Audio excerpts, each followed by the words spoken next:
without animal crackers, bears and tigers on the old day. And whenever I am at a swell cafe, say all I order is animal crackers, firecrackers won't do. Goodness gracious, I'm no chump, I just bit off the camel's hump. Animal crackers, I love you.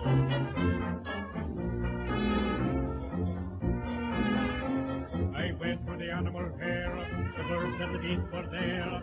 The old baboon by the light of the moon was combing his auburn hair.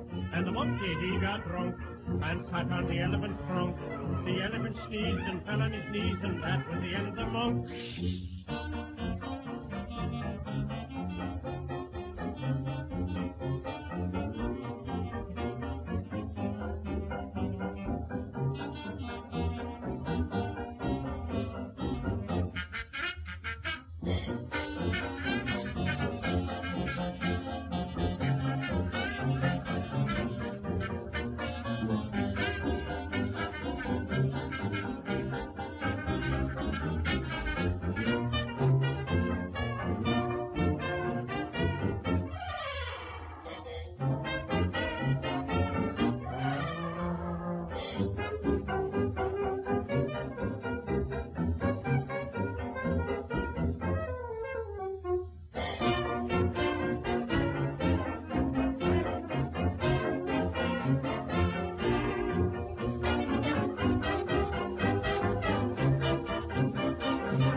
Animal crackers, bears and tigers on the old day. And whenever I am at a swell cafe, say all I order is animal crackers, firecrackers won't do. Goodness gracious, I'm no chump, I just bit off the camel's hump. Animal crackers, I love you.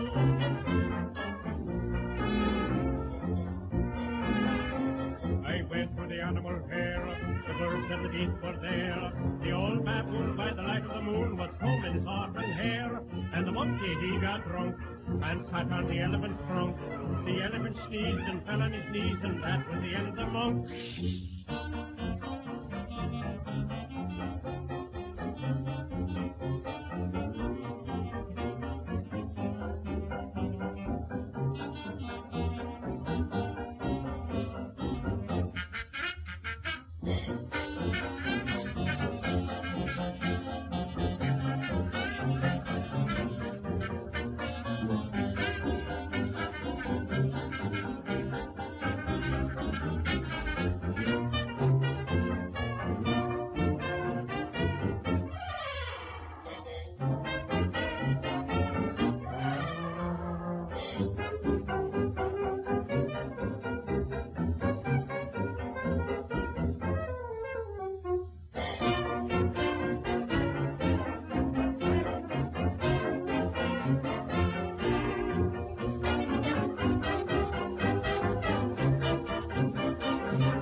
Is a publicly traded company exploiting the illness of one of its top television performers to make a dollar?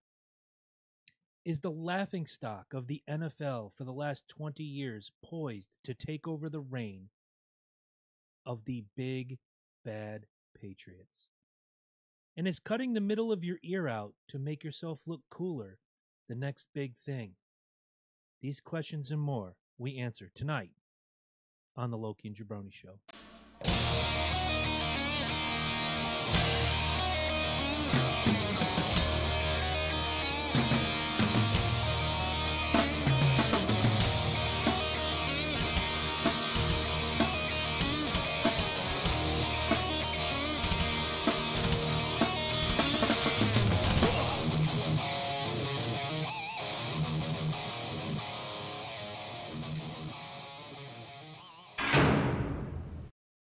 And welcome back once again to the Loki and Jabroni Show. As always, my name is Jabroni. I am Chris Burns, the Redneck Adonis, the man of the hour, the Tower of Power, the man who is too sweet to be sour, the man in the box, the man who never wavers.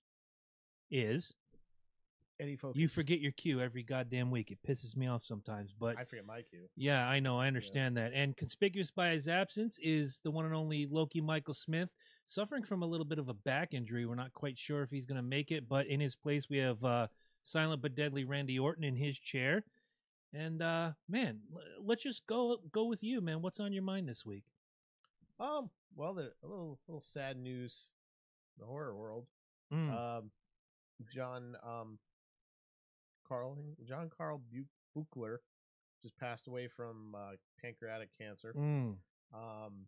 He was a special effects guy. Did Evil Dead. He did a bunch of other ones, but he's most famous for directing personal favorite Friday the 13th Part 7. Oh wow! And he's actually the one that got Kane Hodder, who was the only person to play Jason more than once. Yes, in about four films. He's the one who brought him on, and I think created the best Jason makeup up to that point. Okay. So there's a GoFundMe for him. That was for his treatment, which is now just going to go towards his family because they racked up a huge amount of hospital bills. Mm-hmm. And yeah. Well, sad. I mean, pancreatic cancer. That's I hear that a lot lately, especially with this gentleman dying, and of course Alex Trebek. Sometime last week was announced. Well, we had covered it last week. He announced it on Monday. We covered it on Tuesday. Stage 4. Yeah, that's rough, he's man. Fighting it. Oh, cancer just fucking blows, man. Well, that's why they say fuck cancer. Yeah, well, cancer fucking blows. That's gonna be our next T-shirt. Cancer fucking blows. Yes. And you'll get it right here at cafepress.com/Loki and Jabroni. Shameless plug, since I had the time to do it. What's on my mind? 19 days until the WrestleMania party at the Deck, Westbrook, Connecticut. We're starting at 4. The main card starts at 7. Eddie's having palpitations. What was it? Was it the wings for you?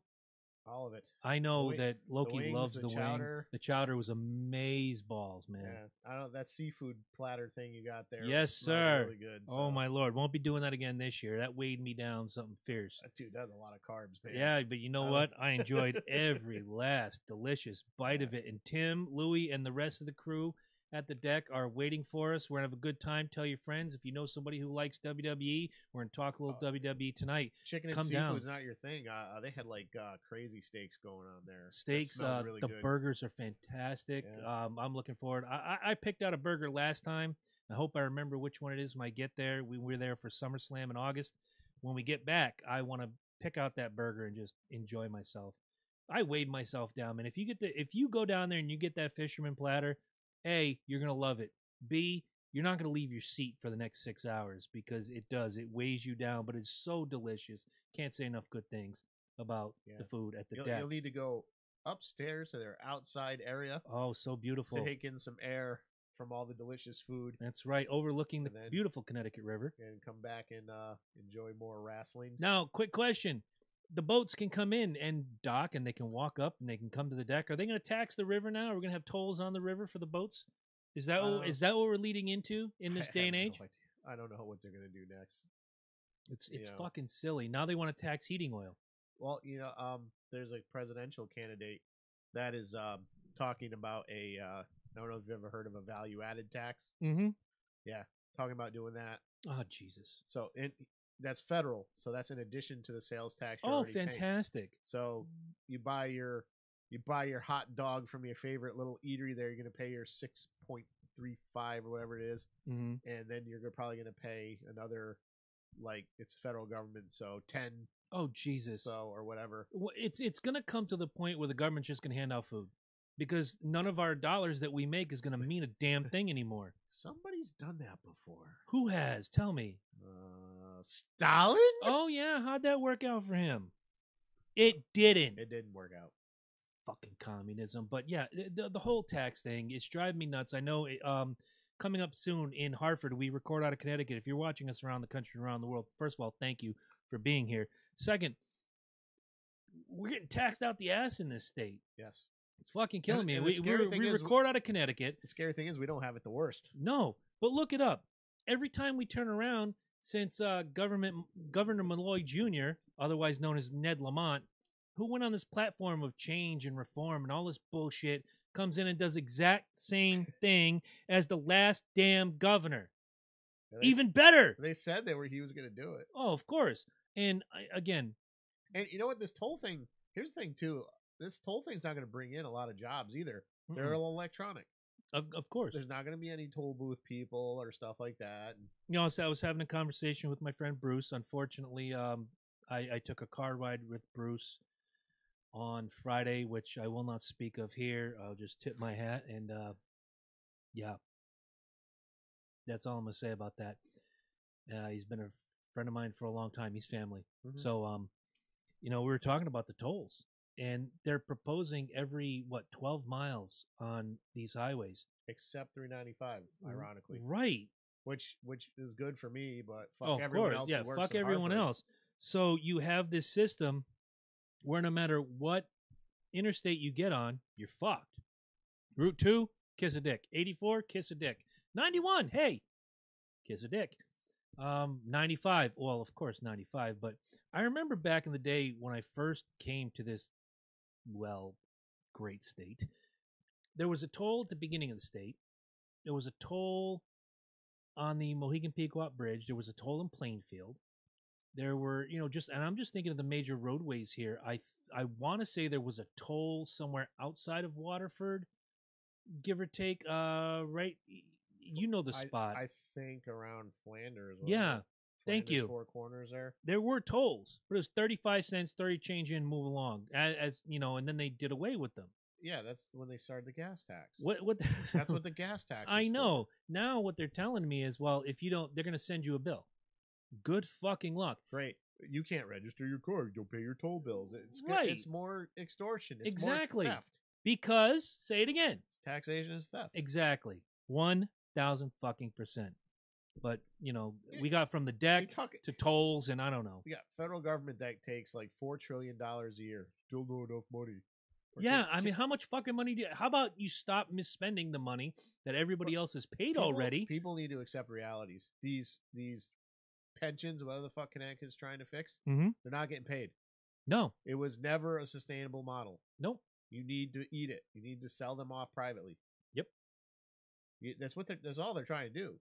They refuse to give up on the fact that it's failed. Sorry.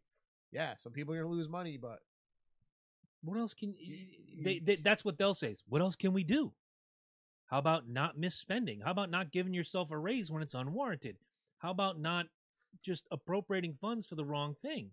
Yeah. How about not getting paid at all? I don't think you should get paid at all. Well, but that's how I feel. I do. I know. I disagree slightly. I do believe it's a job. You should get paid. What I don't believe is that they should get paid so exorbitant. It's not supposed to be a career. Exactly. Yeah. But, when you look at some of these politicians and what they make, it's like, what do they really do?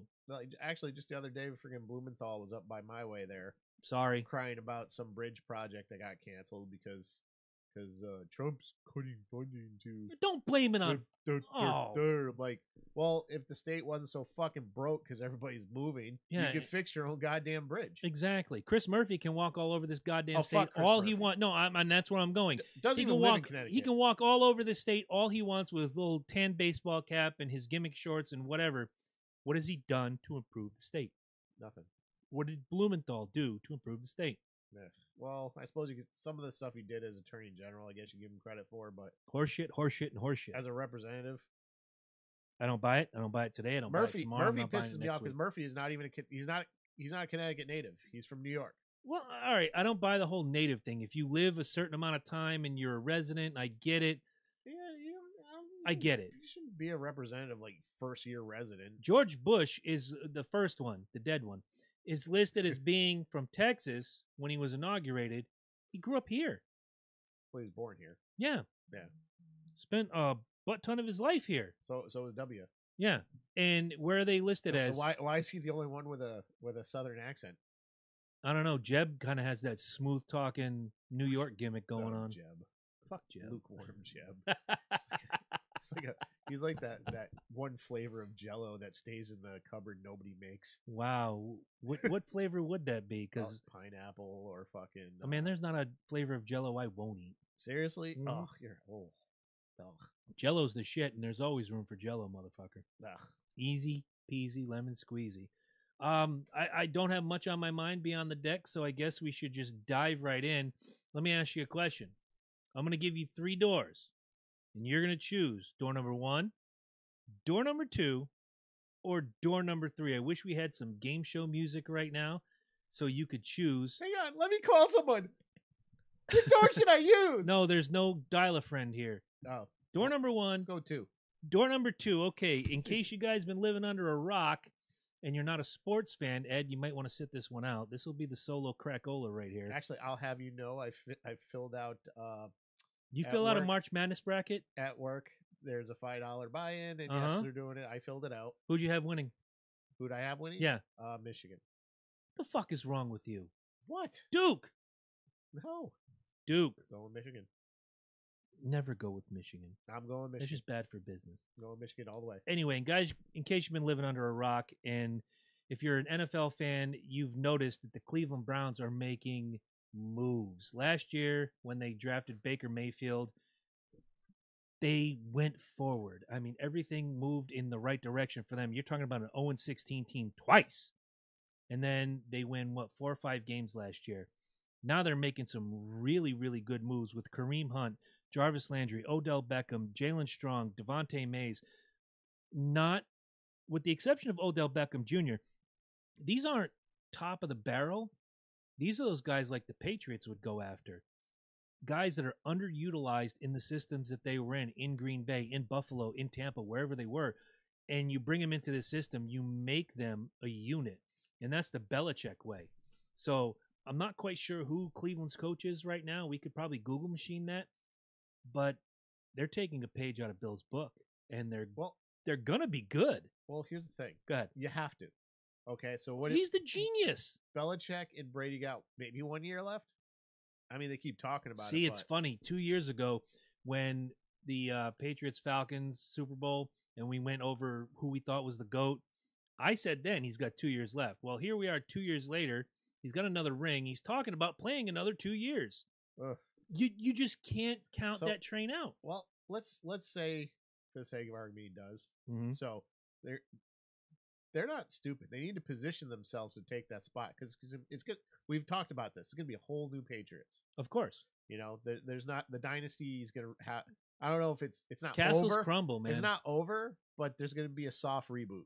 Sure, like you know? the Yankees coming out of the '90s and into the mid 2000s. Right. There was that soft underbelly, and then they came up strong again. Now we're in that soft underbelly again in New York.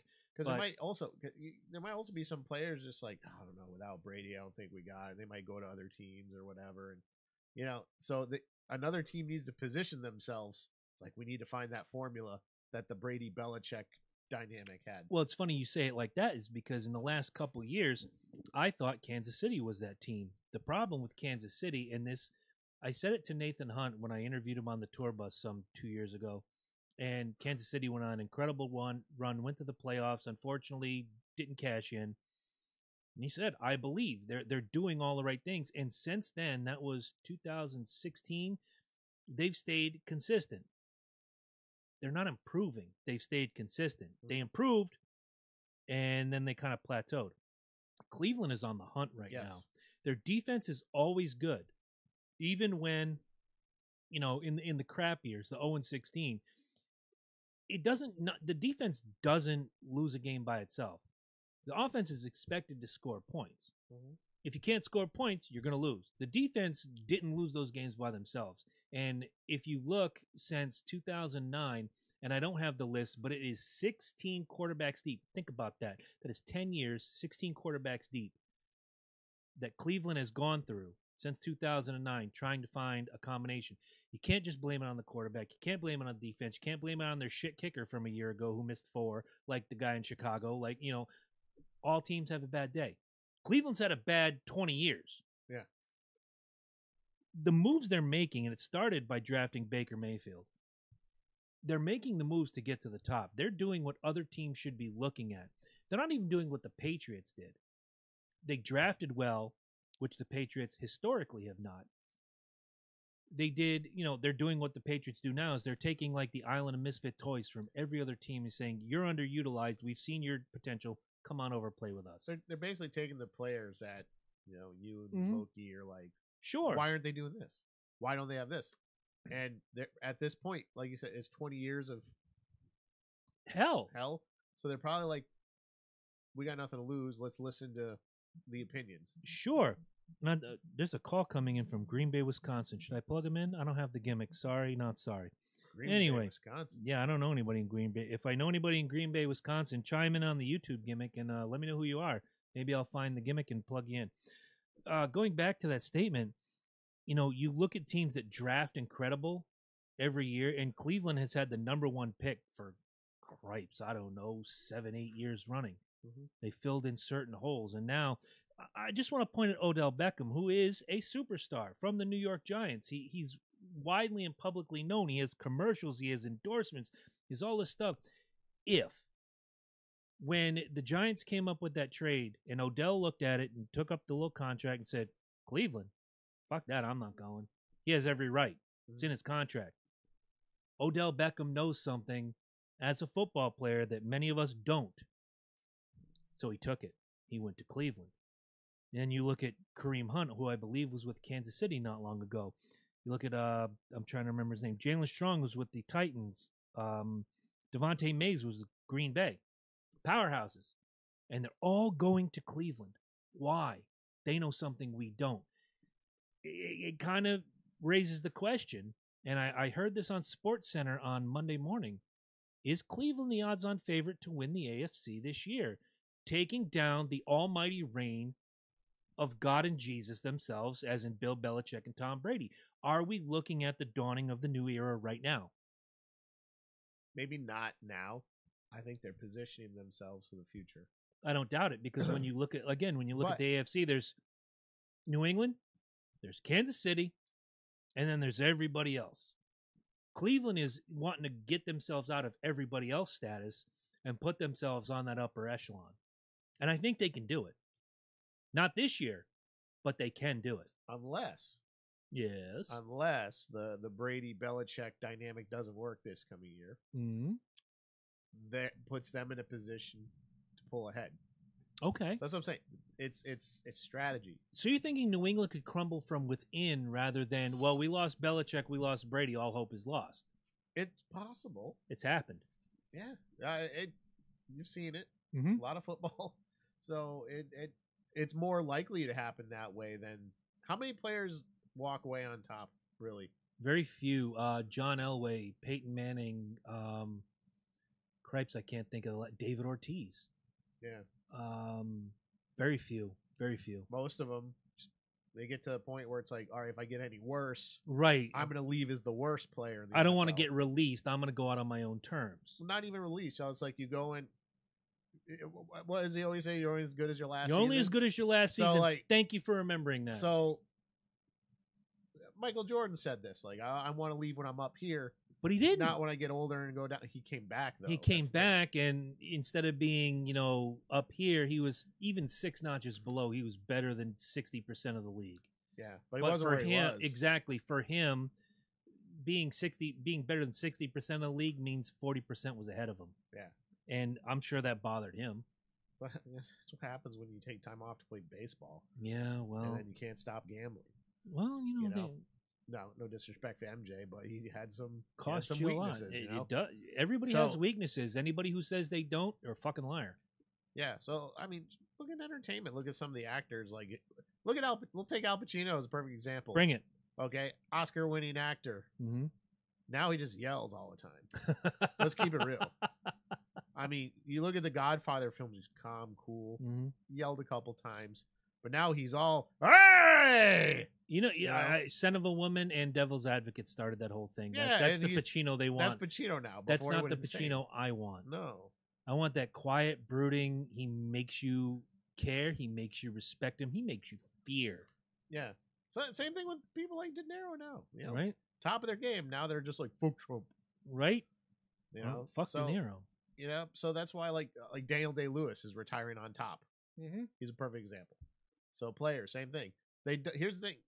I think all men, period, are like this, where they don't want the world to watch them decay. I'll buy it. Because generations come and go.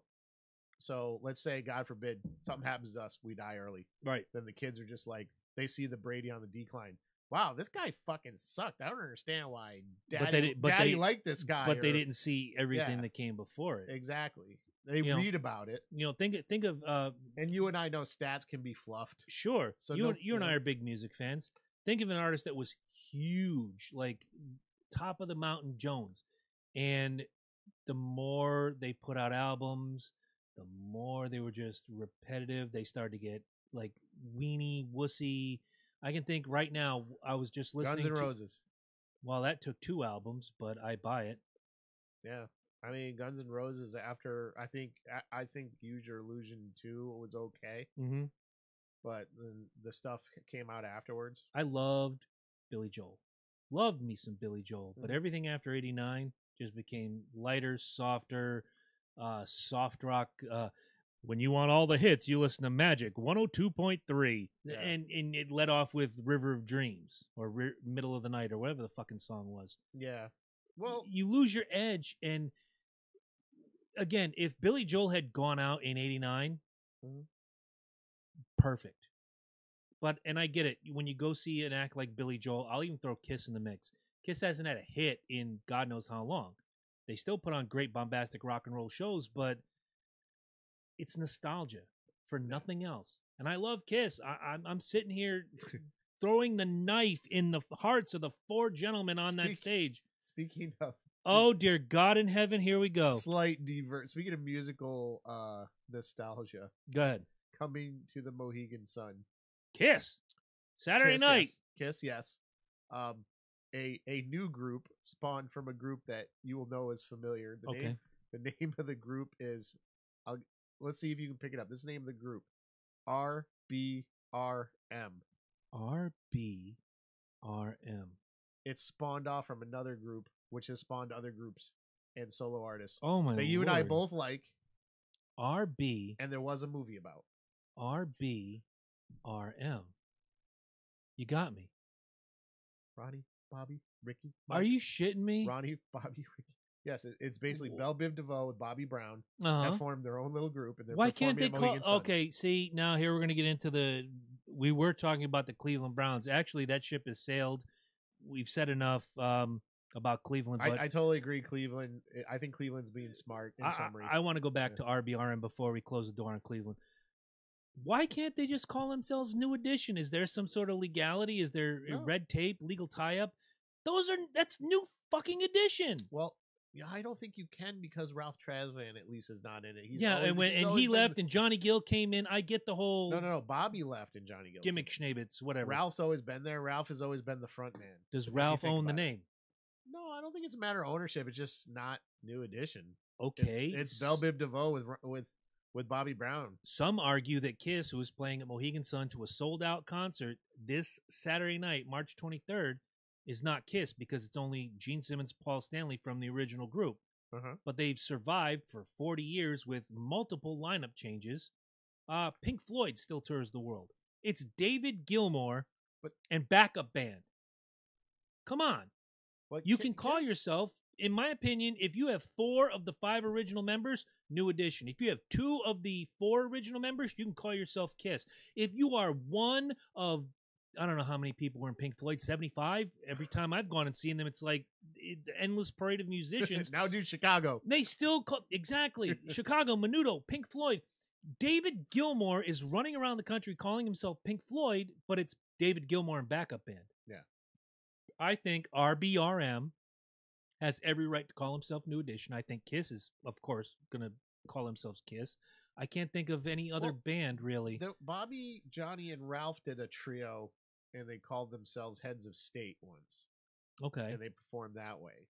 I think they only do the New Edition when all, at least 5 of them are together, because Bobby's always flaky. But well, of course. I think it's Bobby Brown. Yeah. But Bobby, you can't get past that. But well, it's like Belle Biv DeVoe. They stayed together. They weren't New Edition. They were Belle Biv DeVoe, and they had a totally new sound. No, wait a minute. I thought the guys in Belle Biv DeVoe were from New Edition. They are, but they didn't call themselves New Edition. No. They went and they did their own thing. They went and a whole new sound. Correct. On top of it. So correct. They did the Motown Philly bit, not the Boston. Well, that was Boys to Men. Whatever. It's all the same. Boys to Men, ABC, BBD, East Coast Family, right? Yeah. Closing the door on Cleveland. Before there was an East versus West shit. Right. They weren't a part of that. Cleveland, going to be a contender this year. Maybe not quite taking over the reins. Really good. But look out, man. I'm giving them 4 years before they find themselves in the AFC Championship. Whether they win it or not, don't know. But mark my words, within 4 years, Cleveland is going to go to the AFC Championship. I think they'll be underestimated this year, and they're going to surprise some people. Absolutely. I don't doubt it. All right, Eddie, you got 2 doors to choose from left. You got door number 1 and door number 3. Come on. You can do this. Oh man, what's a better? I know what the doors are. Like, I'm thinking, as a producer, what's a better climax? Let me. Okay, go. Let's just talk about the fucking ears, man. All right, door number 3. Because I got this photo ready to go. So guys, the photo that Eddie is putting up, this is called conch removal. CONCH, like the shell. It is the piece, if I can take my gimmick off, of your ear that sits in the middle. And actually, I know some of them are more up top.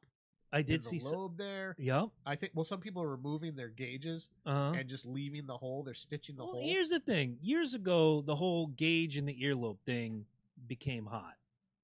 And I'm watching this, and my nephew, Travis, has these.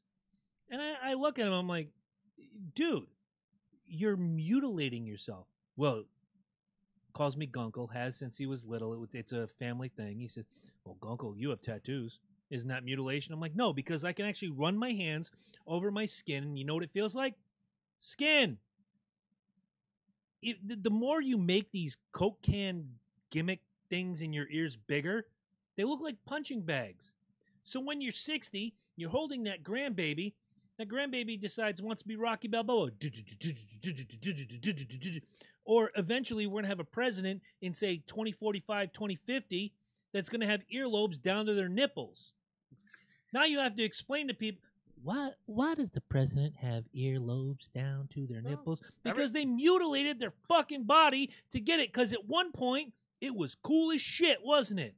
Yeah, by then everybody looked like that. Why don't you just cut all your fucking fingers off? Wouldn't that be cool? If you just had a fucking mitten. What I don't get is that the dead center cut, if like folks are watching on the image of this dead Do you have the image cut, up? Yeah. Okay. There's dead center cut here, which, if you know anything about sound, this collects the sound that you hear. Oh, I read up on this. Hold on. Like this is gonna. You can't. This is gonna need another beer.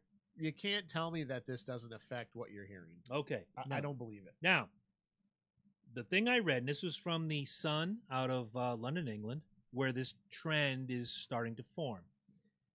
There was a doctor that says, well, once the ear gets used to not having the sound being caught by the conch, everything will be fine. You shouldn't have to worry about hearing loss. Okay, fine. Look, I'm a guy who suffers from hearing loss, and I have both my ears. I'm not Mick Foley.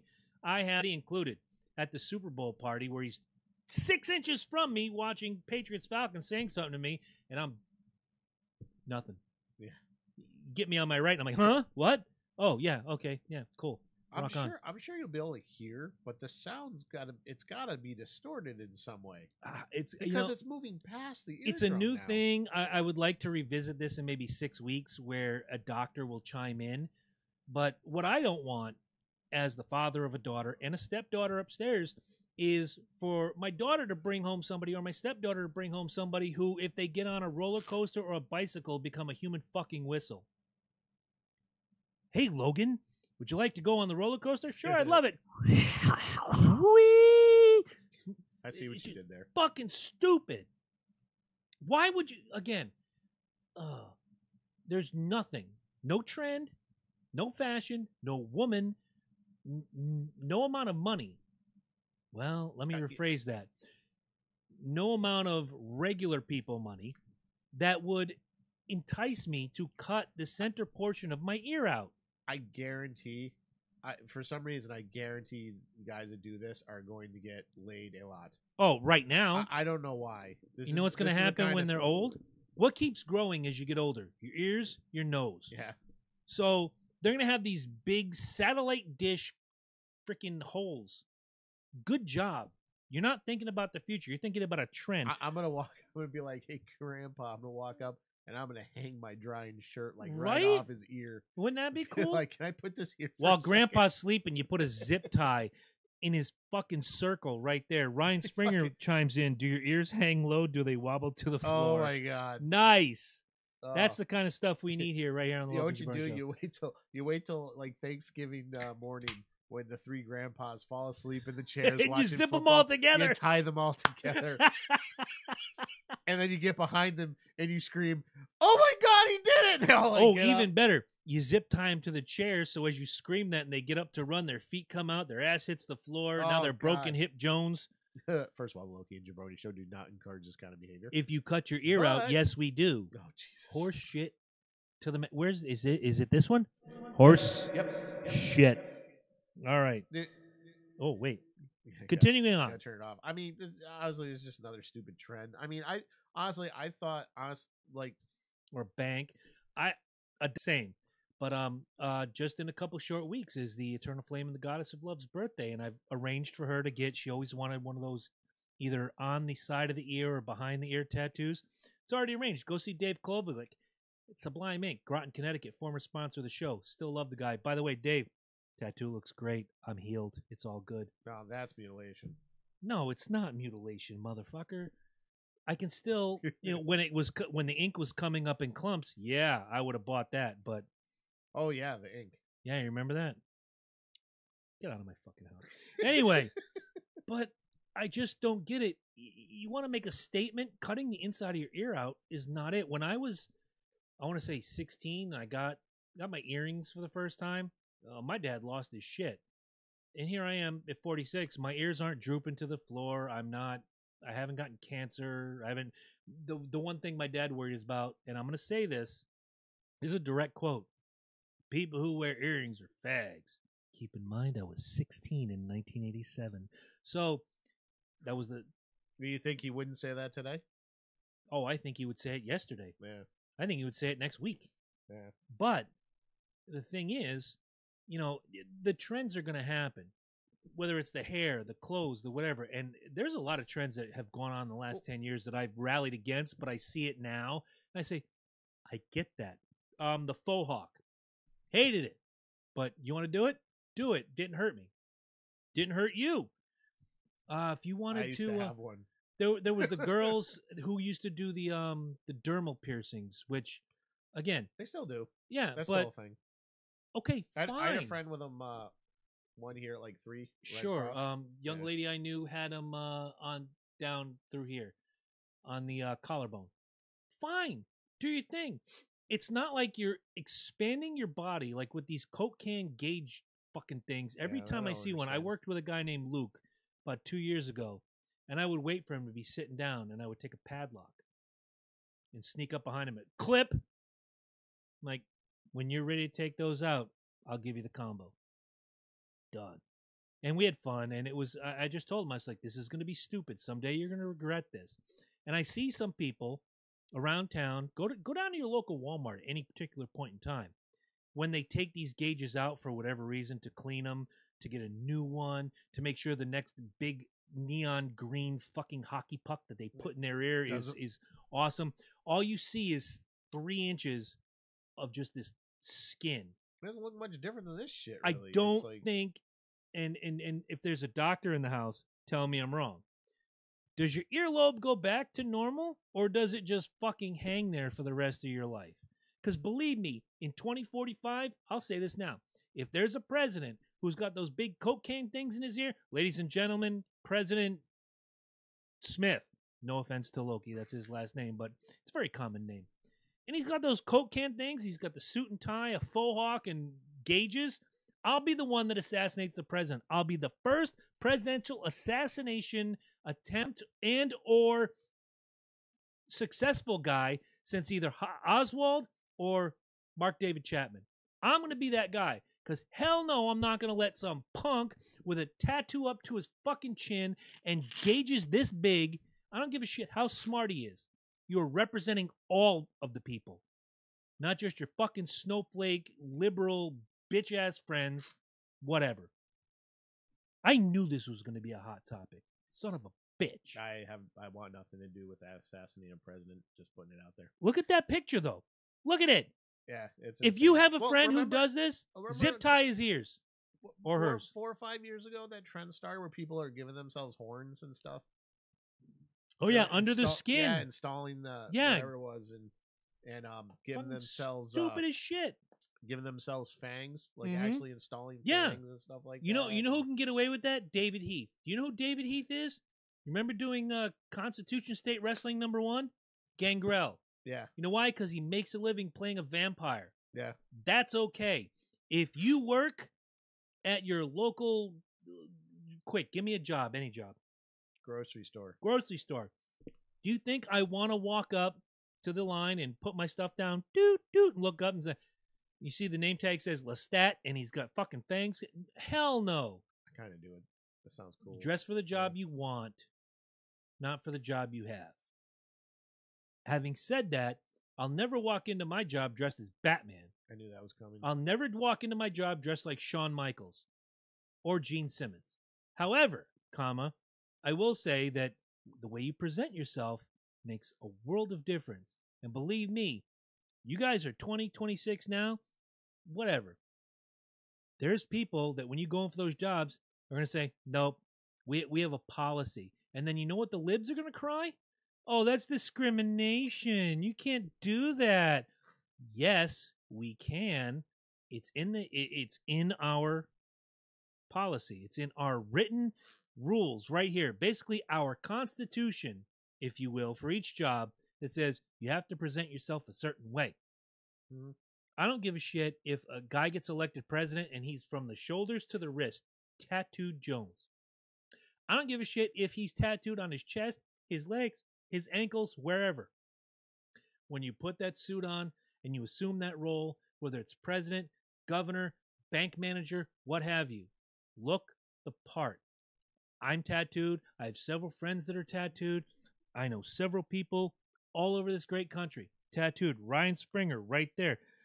He comes in with, they slowly grow back, but you can get it stitched. Well, look, more money you've spent for nothing. Thank you. I don't care. Look the part. There's no, if I ever got into so much trouble that I need to go find a lawyer, and I walked in, and they got Coke can gauges and Mohawk Jones and tattoos up around their ears and on their face and across their forehead, it says loyal or whatever. I'm like, yeah, you know what?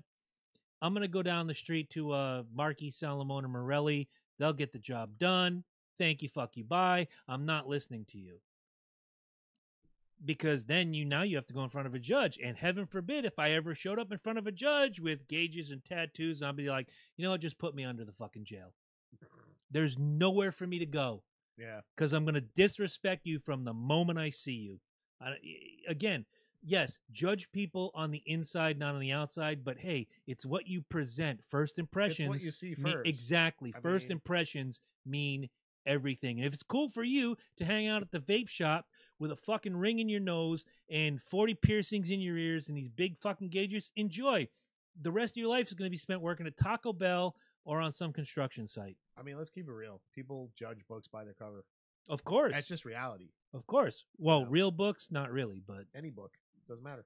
I don't know. I judge it by what the words are inside, but half of these idiots who put Coke cans in their ears probably couldn't read a book. But honestly, if you're buying a book, like you're like, I want something new to read, you're 80% of the choices from the cover. Nope, I'm nonfiction Jones. I'm all like That's reality. different. You're looking for specific topics. Exactly. So- Again, I haven't read fiction in 20 years. Although I did download a great book on Audible, The Demon Next Door, which is a blend of fiction, nonfiction. I'll have to Like send you true the link. crime stuff. Yeah. Yeah. It's based on a true story, but it's fictionalized to make the story juicier.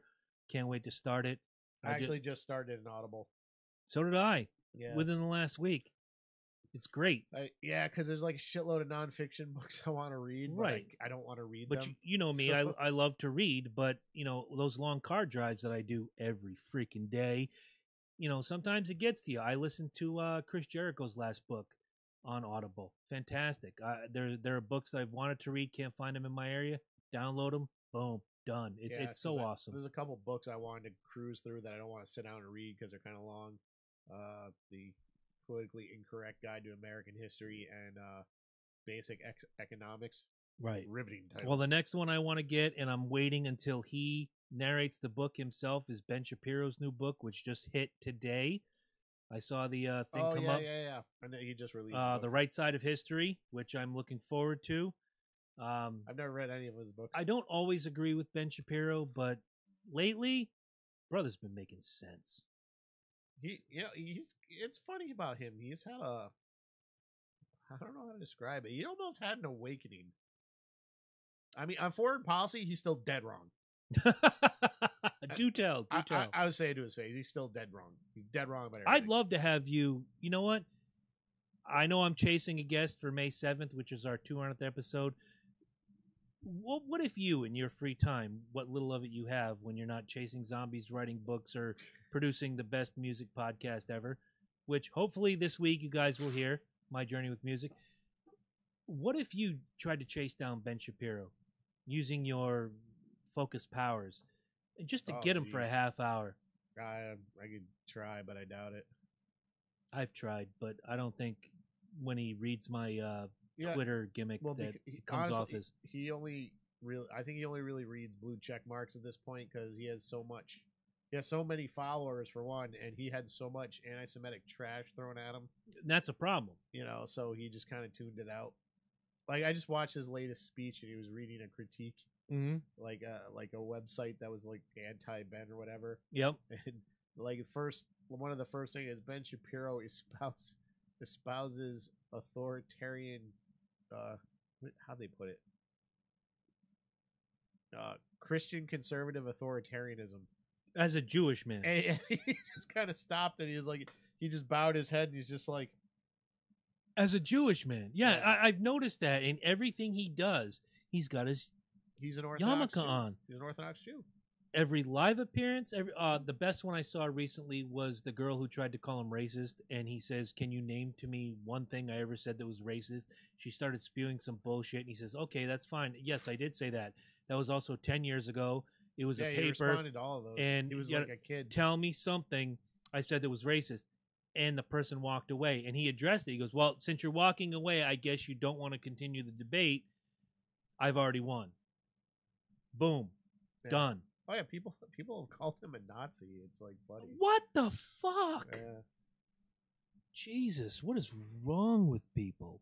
It's like, or somebody tried to call him a Nazi, and he's like, well, then you're a Nazi sympathizer. He's like, he just responds with, dude. That's a funny. He does a lot, dude. Right? That's a tip of the hat to our old friend Jim Lollimer, who we'd love to get back on the show with his cheese and beer. Oh, he was all like St. Patty this day out. Yeah, he on was, Facebook man. there, We should- It's like big old grin on his face. Yeah, he's happy with what he does. I went and saw him not too long ago. When we recorded at your house, I made it a point to go see Jim since I was up in that old stomping ground, seeing my old apartment. And Yeah. it was good to see him. I see him at the stores every now and then. Good. Like cross paths. Really as a good kid, guy. sort of. I hope we can get him back for whether it's a music discussion, baseball discussion, whatever. Jeez. Jeez, oh Lord, was that the best? We're since we've already beaten the shit out of conch removal, and before we get to door number 1, is there anything that you have that you'd like to address that maybe I would go nuclear over, or maybe Jeez. because I wanted to mention this sometime in the near future. Eddie and I have been talking about doing a bonus show, which we do for you probably once a year. We've done 2 for 13 Reasons Why, and we'll probably do it again if the show only seems to get better. So right, we did the 2016 presidential election where the world did not end, the Earth did not split open, the round Earth, by the way. Nobody died, and President Donald Trump was elected. We did, what was it, 3 hours worth of coverage, and by the time we ended, we thought Hillary had it in the bag. We all woke up and said, Trump, like, son of a bitch. We're texting each other and go, wow, did we fuck this up? Wow. Yeah. Well, it turned around the very last minute. We're like, oh well, President. He got he got a couple of the swing states that had still hadn't reported, but what a great time. We had Rachel King with us. We had the Eternal Flame and the Goddess of Love upstairs, she popped Angela, in for a little bit. Yep. It was fun. You guys chimed in. We had a great time. Looking forward to doing it again. Not is it this November? Next November. Yeah. 2020. Crazy, huh? They're already like at each other's throats. Right? That is something that's like I've noticed. Like, there, talk to us. We got the whole line of Democratic candidates coming out, and they're all like eating each other up. Like apparently Bernie Sanders is too white. I'm sorry. That's the latest thing. Seriously, it's almost like the media and the pundits and everything are. And first of all, Bernie right now, because technically Uncle Joe hasn't thrown his hat in. Right. He kind of implied he was. You think Joe's going to do it though? Yes. He already admitted it practically. Okay. Because he was giving a speech and he made a flub. Like he said something along the lines of when I jump in. I mean, if I jump in. Oh. It's happening. No, it's happening. And he polls higher than he Bernie. Gave away the storyline. He is not welcome back in my WWE. He polls higher than Bernie. He's the only one that does. He polls at like 37, I think. Bernie polls at like 27. And then okay, I can and look, I'm not on either of those tickets. I could see I would rather have Biden than if you go back a ways, no matter what you think of him, no matter what anybody thought of him, the guy was a class act in many respects, and in certain respects he wasn't. Biden over McCain, which McCain is no longer with us. I'd rather see Biden get it than McCain some years ago. If I had to pick the Democrat, I would prefer. Let's say the Democrat has to win. Does that exist right now? For me, there is one. Okay. I would go with Tulsi Gabbard. Okay. Tulsi Gabbard gets foreign policy 100%. She's the only one. She's the only one that gets foreign policy 100%. The other Democrats been going at her tooth and nail over it, which is what I've been saying to everybody. The Democrats are not the anti-war party. That's a crock of shit. Oh God! Don't biggest crock of shit. Don't get me started. Even Bernie Sanders is soft on that. Like, right? He would more than he opposed Trump pulling troops out of Syria. Okay, so he voted for bank bailouts. But so much like it's like much like feminists, much like flat earthers, much like any of these groups that only exist in a vacuum with their echo chamber. Like you're listening to a guy on his couch recording off his laptop while his wife yells in the background. It's not your opinion that matters. You have to look at both sides. And when you look at both sides, like you and I are notorious. We'll look at something, might not agree, we'll banter back and forth, may not agree at the end, but at least we force ourselves to look at both sides of the argument. Where do we sit? Well, we're not left, we're not right. We're correct. And that's the beauty of it. Well, here's the thing. I don't think traditional measurements of right and left even apply anymore. To me, it's authority versus tyranny. That's the way I see it. You want to hear a political joke? Sure. How long can a person last without a brain? 6 years in the Senate, 2 years in the House of Representatives, 4 years in the presidency. How old is AOC? And with that, we're going to take a quick 2-minute break. When we come back, we're going to get to the main event of the evening. Exploitation of leukemia. Is it happening? Why? And why the elitist wrestling fan can kiss my ass. We'll be right back.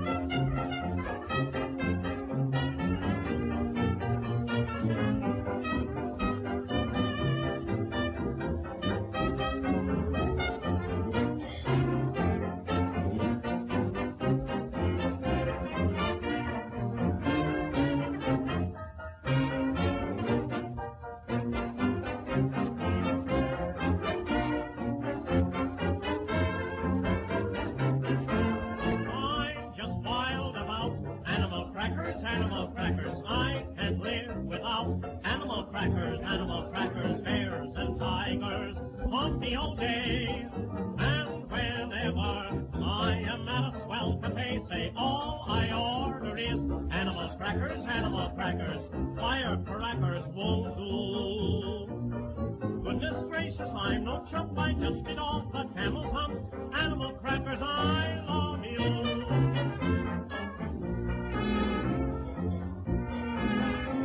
I went to the animal fair, the birds and the beasts were there.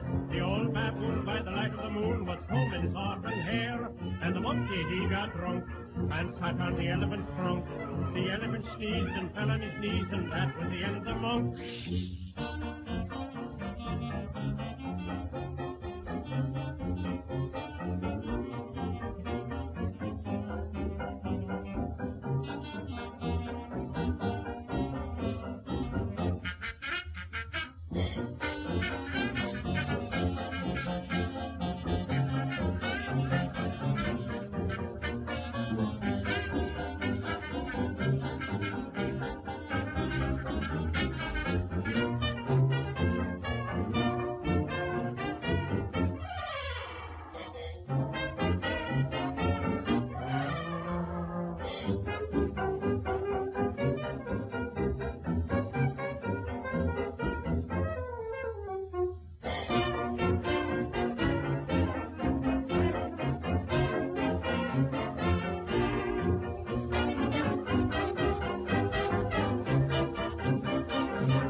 I'm just wild about animal crackers, I can't live without animal crackers, bears and tigers haunt me all day.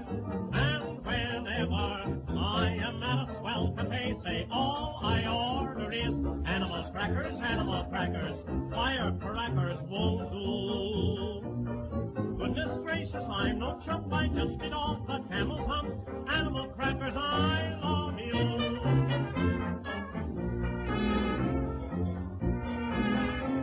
I went to the animal fair, the birds and the beasts were there. The old baboon by the light of the moon was combing his auburn hair.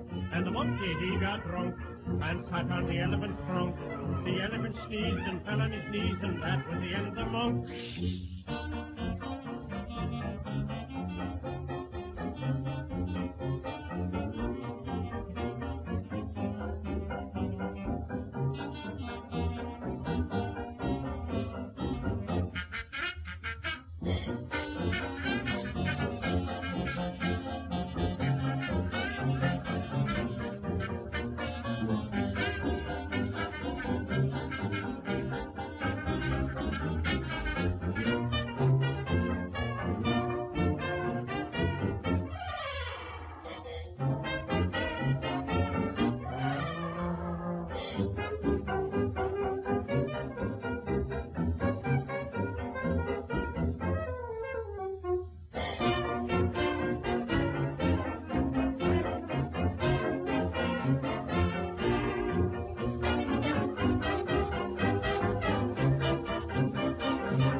Welcome back. And before we get into the main event of the evening, Eddie had a point he wanted to bring up, or more specifically, I wanted him to bring up so we could talk about it real quick. Before we get into exploitation of leukemia, Eddie, fire away.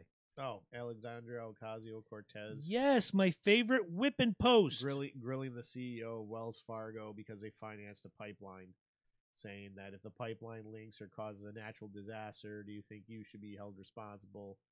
And he basically said, "We're a bank. We financed the construction of it. Yep. We have no say in the building of it, the design of it. I mean, the blueprints look good." And she's like, "So you don't think you should be responsible if it causes a disaster?" He goes, "No, we don't. We're not the ones that run the pipeline." That's the kind of shit that comes out of her mouth. Well, she's ignorant. Did you see the meme I shared right after that about the Death Star? About the Death Star. Oh, yeah, that one. Well, there is no Death Star. That's a movie. She's retarded. And I hate this. I don't say that word because I know, again, titty sensitive America can't say retarded, can't say this, can't say that. She is dumber than a box of shit. And I pick on her. And someone said to me not long ago, and took a direct quote from AOC herself, "You only pick on her because she's pretty." And I said to myself, when has she ever been pretty? I look at her pictures. She got these big bug eyes. She's got these nasty horse teeth. She's not a very attractive woman in my eyes. I think she is. I'd hit it. Well, you're a different cat than I am. Like, that's about all I do. Like, I'd be like, you know, I don't want to meet your mama. I just want to bang, bang, bang. Oh, my Lord. But that's my chauvinism for the day. But no, here's the thing with her is, and this is the problem. She knows what she wants. I'll give her that. Okay. She's ignorant on the consequences. Mm-hmm. And if you call her out on being ignorant on the consequences, she'll try to turn around on you like you're the bad ones. Like, of course she will. Well, you're just sexist. You're just you know, the facts don't matter over the morality. Well, when she showed up at that one office and like, we looked here, we looked here, we looked here, and turns out the gentleman's office wasn't even there. It was across town. No, she wasn't even in the building. Right. She wasn't even in the Senate building. Exactly. Yeah. She did, again, much like every other snowflake liberal idiot. Forget the fact that the Senate is not supposed to harass the House. Exactly. She just thinks because I think it, therefore it is. No, we're the ones that run everything. Horse shit. I'm not even gonna fucking turn the thing. It's just horse shit. Yeah. Comment from the Peanut Gallery. Are you ready for this? A stillborn baby is smarter than AOC. Your thoughts? No offense. Look, if any of you have ever gone through the tragedy of having a baby stillborn, he's right. He's right. They're still smarter than AOC. You know what? I honestly, I'm not gonna comment on stillborn babies because there's a lot of shit with that going on. How about here? Let me change the vernacular. Here, rewind. An unborn baby is smarter than AOC. Yes. My niece babies up in Moosup, Chubbalump and Smush, at barely 2 and almost 1, are smarter than AOC. Yes. Wow. All right, then. So let's get on to the main event. Let me ask you a question. Yeah. You watch movies? No. Shut up. Of course I do. Don't be an asshole. Of course I do. You watch episodic television, which, fuck you. I've been saying this for 2 years. Fuck you for getting me back into episodic television. One of us. Anyway, you ever seen episodic television, like, say, The Walking Dead, for example? Someone has an affliction. Let's say the only character I know is Negan. So let's say Negan, the character Negan, had cancer. Mm-hmm. Let's say the person who plays Negan had cancer of some sort. And they wrote it into the story of the show. Yet maybe they sold a t-shirt that said Negan Strong or whatever. Is that exploitation? Well,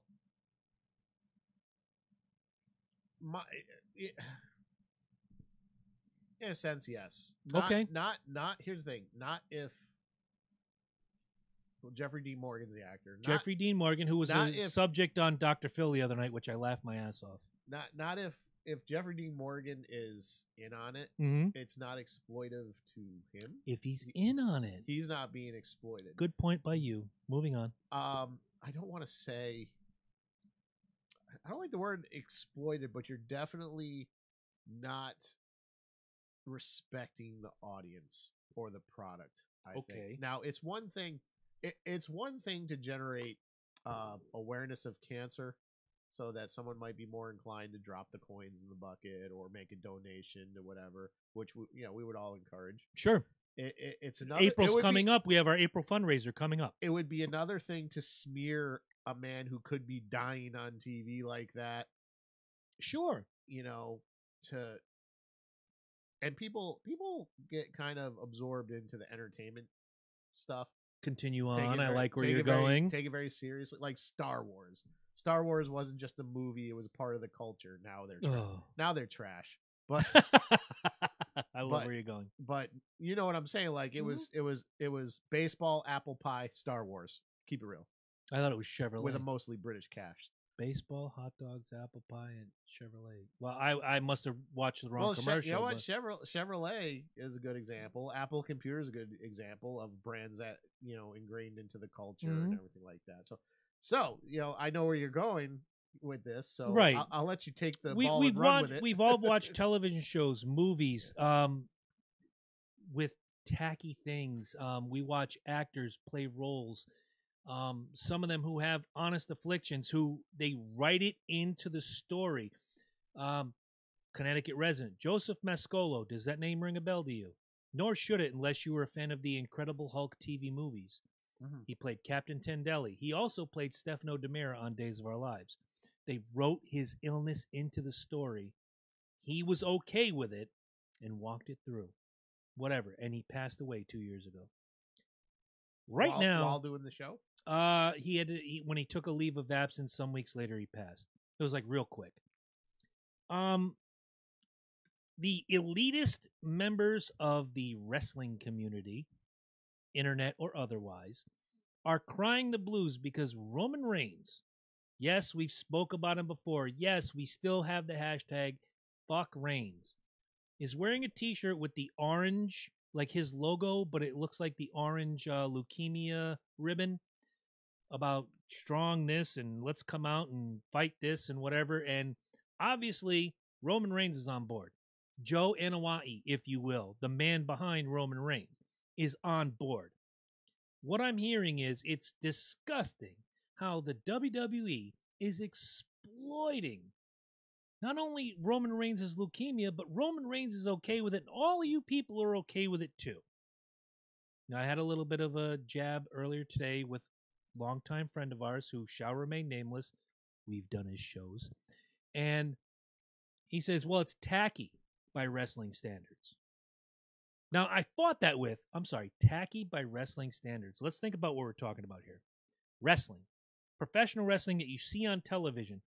Professional wrestling where we had a man named Dewey Robertson cut his hair in all sorts of weird shapes, paint his face green, paint his eyes blue, and call himself the missing link, as if he came out from the swamps.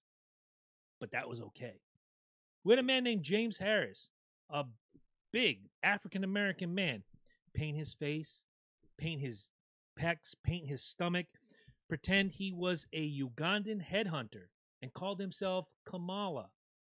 That was okay. We had a gentleman named Nick Dinsmore years ago, who was a fantastic amateur wrestler, professional wrestler. When he got to the WWE, he turned his jacket inside out, fucked up his hair, and called himself Eugene, which was the first that I know of. Norman the Lunatic was first. Mentally challenged wrestling superstar. You also had two men, both heterosexual, one that builds motorcycles for a living, the other one who is now the head producer for AEW, Chuck Palumbo and Billy Gunn, pretend to be gay to get their story over.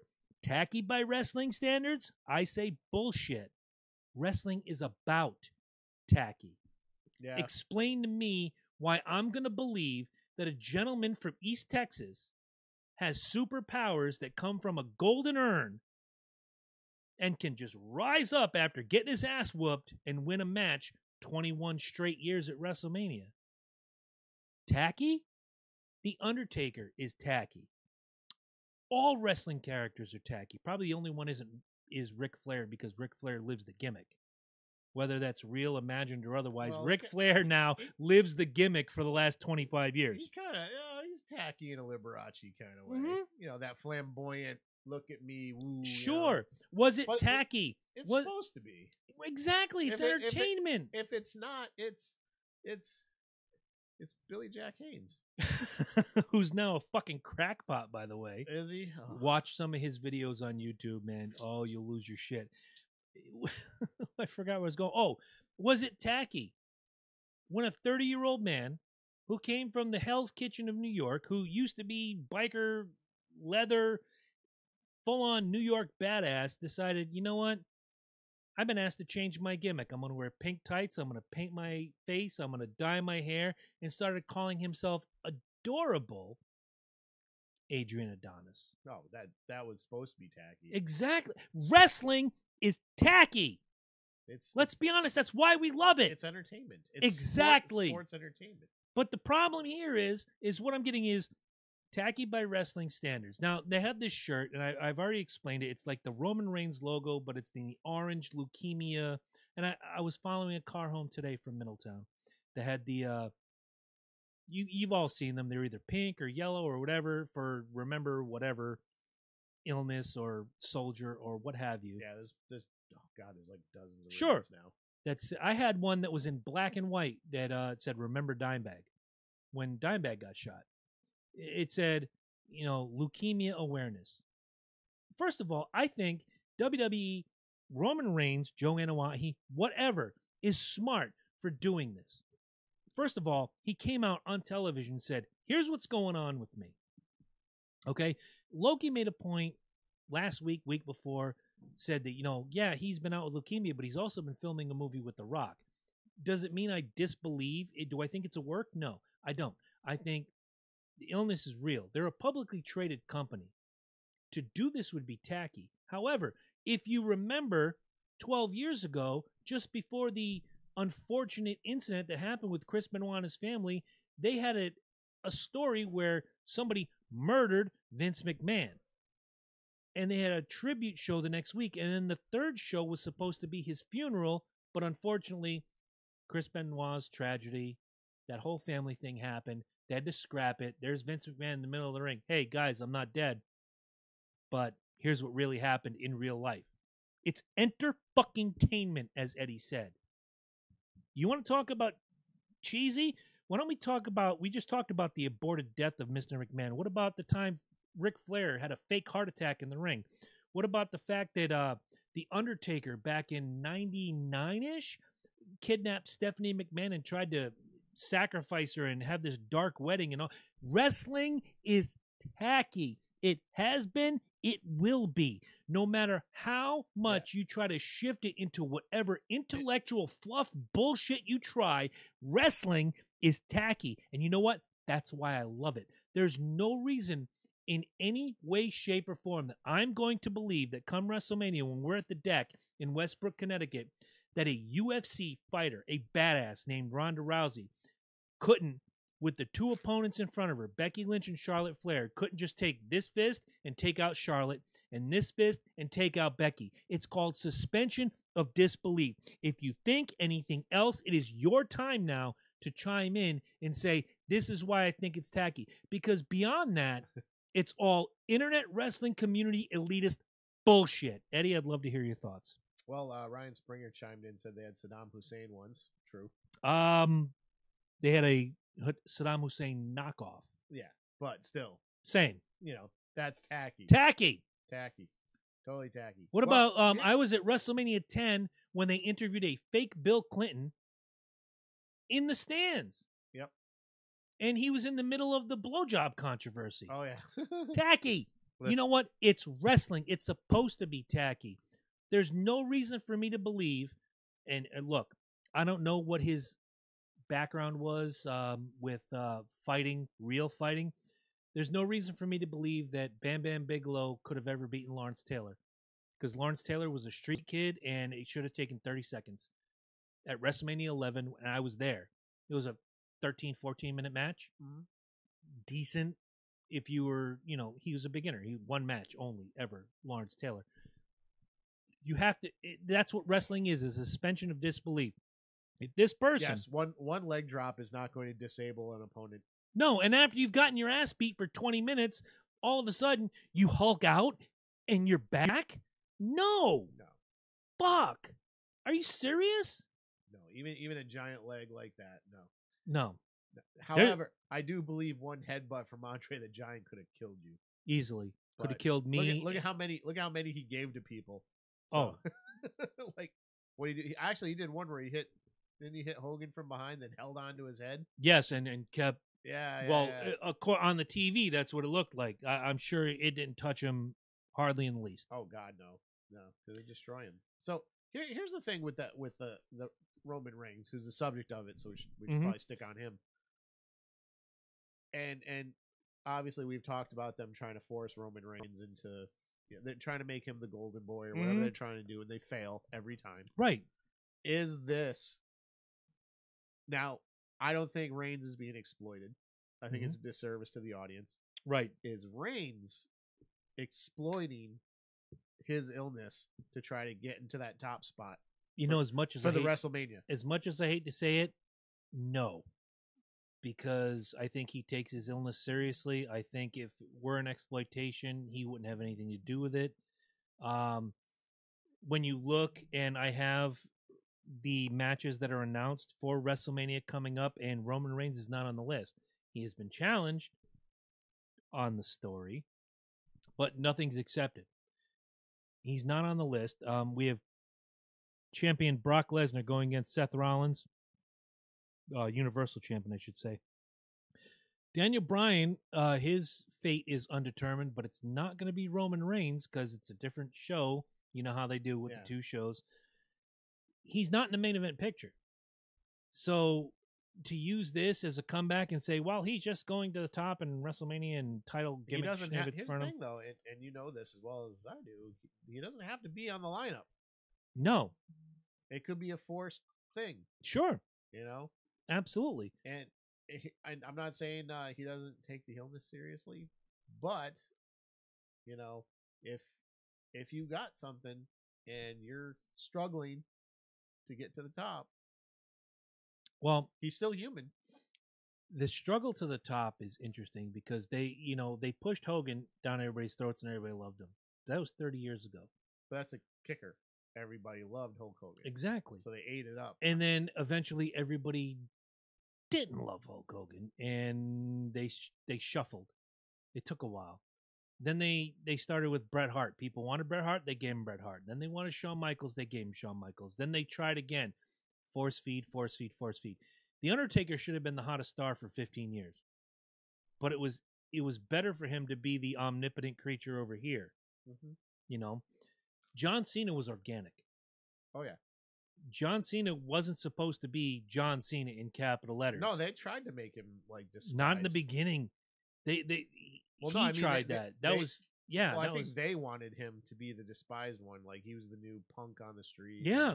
But no, I think everybody ate it up. Speaking of the word punk, CM Punk, they didn't want CM Punk at the top. The people wanted CM Punk at the top.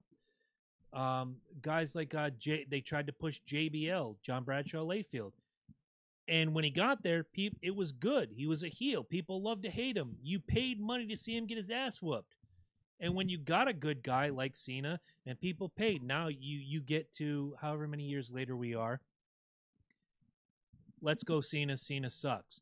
The crowd split. But either way, you still care about John Cena. The problem is, the more they kept pushing Roman, and this goes back to 2015, just before we started this show, and I watched the Royal Rumble match at Mike's house, and Roman Reigns wins, and the Philadelphia crowd is just booing the ever-loving shit out of him. So they throw his cousin out there, The Rock. That's my boy. Yeah. Good job, Roman Reigns. They booed harder. Because they know that's phony. Exactly. Well, obviously. People love Roman. Look, chicks and children love Roman Reigns. I'm sure there's some guys out there that love Roman Reigns. I know a few myself that love Roman Reigns. I honestly, because I remember when we first talked about this, my thing was, is this a reboot? Is he going to go away and come back different, improve the brand? Because we'd be lying if we said there isn't potential. Yeah. But the brand isn't there. Easiest way to get people to love Roman Reigns, turn him heel. Yeah. Make him the most hated thing on earth, and then one day he does something so heroic that you are forced to love him. Yeah. It's that simple. Or you use him to be remember the Legend Killer was a big thing. Randy Orton, here, sitting next to me. Exactly. The Legend Killer was a big thing, and people like to see. I think people like to see disruption occasionally, so they like that one wrestler to come in and like it. Back in the 80s, 90s. Steve Austin wasn't supposed to be the biggest thing on earth. No, the people made Steve Austin the biggest thing on earth. God, if Steve Austin came back, people would jizz. I'd lose my shit. I think everybody would be like, all the big guys now, they push him to the side, be like, shut up. Yeah, you don't know shit. When he pops up in like the WrestleManias or whatever, everyone's like, stop talking, Steve is here. Yep. You could be in the middle of whatever it is, and you hear the glass break. That's it. Shut up. Yep. The people made it that way. Do you think in your heart of hearts that this WWE publicly traded company, just a multi-bazillion-dollar entity, is exploiting Roman Reigns' illness with the T-shirts? One of the big things that, and before you answer the question, one of the big things I've heard is, well, they're not donating the proceeds. Well, here's what I have to say. Is it up to the WWE and or Joe Anoa'i, otherwise known as Roman Reigns, to report to the public that this is the money we've given? Have we not seen the WWE give to Susan G. Komen breast cancer research, Connor's Cure for the children, Make-A-Wish, all this stuff? We already know the good that this company does. We already know the bad that this company does as well. First question, is it their responsibility to report if they're donating to this cause? As a publicly traded company, kind of. Okay, I'm willing to listen. Because as a publicly traded company, they get certain tax incentives we don't, and just based on that alone, it should be public knowledge. Okay. Are they obligated to do it? Like donate? No. If they're not, I can tell you it would piss me right the fuck off. Understood. Because if you're gonna slap that ribbon on a shirt, and people are going to eat up these Well, shirts. It's not the ribbon. It's the color of the ribbon with the Roman Reigns logo. Oh, I thought you said the ribbon was like part of it. It looks like it, but in reality, it's not. It's the color of the leukemia ribbon, but Roman Reigns logo. I mean, if that's the case, it would be a hard tie to any kind of charity. So, I mean, they don't have to. I think they should if you're going to do that. Listen, the question is WWE the one that came up with this, or is it Roman Reigns? Good question. And no one has irrefutable proof, and this is what I said in the Facebook exchange. Because I don't think as a company, honestly, WWE would want that bad press. Of course not. Roman Reigns, it's got nothing to lose. Right. And I said that earlier. Well, WWE is not donating any of these proceeds. Do you have irrefutable proof that this is actually the truth? And I would go to the Facebook machine. I don't want to embarrass anybody, but it was like, if you're okay with this, then fine, go ahead with it. I'm like, you're painting with broad brushes right now. Am I okay with it? No, a man suffering from leukemia, if he chooses. Anyone who listens to this show knows we have issues with it. Exactly. Whether or not we agree, disagree, but we have some issues. And if you're listening for the first time in a long time, maybe you should go back and check out the archives to find out. If you say you're a supporter, look, end of the day, I don't think it's exploitation at all. What I think is the worst thing about it is the almighty, holier-than-thou internet wrestling community coming out and having a problem with it. Here's the thing. I've said it for years. This goes back 20 years. If you think you could do better, there's a website. Tender your application. Go work for the company. Show me you can do better. You know who did that recently after 11 years of being away from the company? Our guest on episode 100, Bruce fucking Pritchard, went back. Now I'm kind of checking the show out again. I'm seeing small steps. I'm seeing Bruce bring the old school back to the new school. Have yet to contact him. Haven't said a word to him since he got hired again, which was 2-3 weeks ago. But you can see it, small steps. It's going to happen. The good stuff's coming back. If anything, he's probably got the red pen right now Mhm. saying, nope, nope, Exactly. nope. So if he's like, if in the first weeks he's just cutting out the trash, Yeah. you're going to improve, Oh, yeah. you know. But again, like I said, with the exploitation thing, it all depends on who's exploiting what. Is it up to... I think it's Reigns. If this is the case, I think it's Reigns that came up with the whole thing. Is it up to Joe Anoa'i, otherwise known as Roman Reigns, to report out loud whether it was his idea or how much he donates to the cause, if at any? No. Of course not. First of all, asking him to donate when he's got hospital bills is kind of, no offense, you're an asshole. Mhm. If somebody's telling him to donate when he's got, like, I don't know what WWE's giving these guys for insurance, but if he's paying for his own leukemia, if he's got to sell some shirts to get that fucking treatment, do it. Pretty please a cherry on top. Shut the fuck up. Basically. You know, you're getting a product. You're selling a shirt. You're getting a product. Shut the fuck up. Buy a product. Do the right thing. If that's the case. Right. But is he obligated to donate some of that shirt money? No. I'm sure he will. He's not stupid. You know, I invited the gentleman, and he is a gentleman. He is a friend. He's been a longtime friend, to join us either via the magic of the chat right here on YouTube. If you're listening audio only, you don't have that luxury. I invited him just before when we came back from break. I said, here it comes. We're going into the Roman Reigns gimmick. I don't see him anywhere. The problem I have goes back a long, long way, is that the people that sit behind a computer and think they know better than the company that rakes in millions, if not billions of dollars, entertaining people, and all you do is shit on the product. Here's an idea. Go watch fucking tennis. It's that simple. And if you wish to debate me further, don't do it online. Do it April 7th at the Deck in Westbrook, Connecticut, because I'm about to run down the card that we know so far that we're going to have at the WrestleMania party. Loki's writing up the trivia. No longer is Jabroni going to do it. Jabroni's going to be out there, right there with you, defending his World Heavyweight Championship title. WWE WrestleMania 35 looks like this. The Raw Women's Championship comes down. Ronda Rousey, the champion, faces Becky Lynch and Charlotte Flair in a three-way match. That's a three-way I'd like to see. Universal Champion Brock Lesnar defends against Seth Rollins. Triple H and Batista, the match we've waited 104 years for. Why? Because if you add up their ages, it comes up to 104 in a no-holds-barred match. Not sure I like that one, but the match I'm looking forward to the most that I can see other than the Ronda Rousey match is AJ Styles versus Randy Orton. That's going to be a good one. The Miz takes on Shane McMahon.